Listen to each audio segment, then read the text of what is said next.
The sound of a chainsaw cutting into a tree is distinct, but here recently that sound of a chainsaw is becoming more commonly associated with cutting down or into a more specific type of tree. Would you say specifically with these pine trees you're seeing more of a demand to have these trees removed? Oh, yes sir.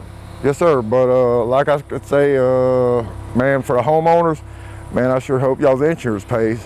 Cody Collins of Sinlaw Tree Service says in the last calendar year, around 80% of the trees he removes are pine. In fact, just this week, he removed nearly 40 pine trees, and 9 of them were just from this one property. So what's the issue? If it hits a house, you know, a 2x4 is nowhere near the size of a tree, and it's done for. But getting trees removed isn't cheap. In fact, it's a cost that most people can't afford out of pocket. And for a problem that only seems to be growing, that calls for some urgent attention. We've got literally hundreds of thousands of trees all across Louisiana that are dead and that are going to fall.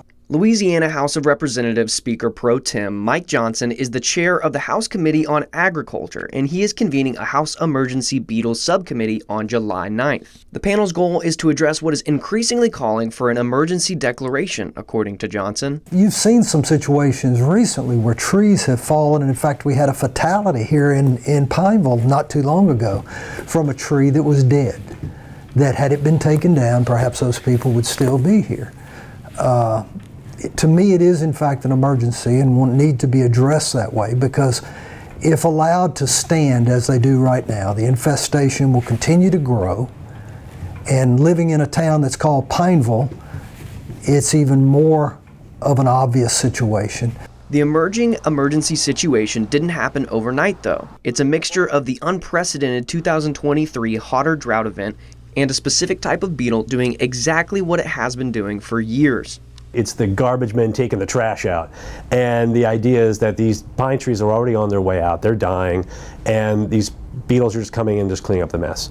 The Ipsivolsus beetle is an opportunist beetle that is simply taking advantage of the influx of weakened trees. But Colin Bonser says it's not the beetle that's the issue, but rather the implication of the damage and danger they could create. They're not going to bite you. They're not going to attack you. They're not going to get swarmed like Alfred Hitchcock's The Birds, or in this case, the Beatles.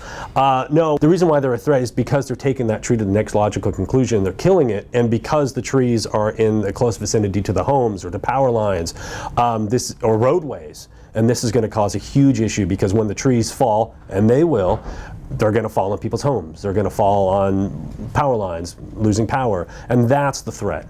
When the situation is put into perspective, it's not a unique threat to people with pine trees in their yard, but it's a concern that utility companies, Department of Transportation, insurance providers, property owners, and the forestry services all share. Buck Vanderstein of the Louisiana Forestry Association says for a state like Louisiana that grows more trees than it harvests, pursuing an answer to the question of what to do now is of immediate importance. If those trees aren't managed, we add to the problem of those insects looking for opportunities for weakened trees. Finding that answer includes finding the funds to remove trees in rural and suburban areas that are a threat to utilities, homes, safety, and wallets. And Vanderstein says the July 9th meeting may result in having a better answer on how to help relieve some of the concern. I think from this will be some direction that when people call and you know, they're not attending the meeting, or they're not following along, that we'll be having information for them to say, well, look, you can apply here, you can do this and that, and see if we can't get you some relief. So this will be maybe the best thing that comes from this meeting, is how we can direct the general public into addressing this situation.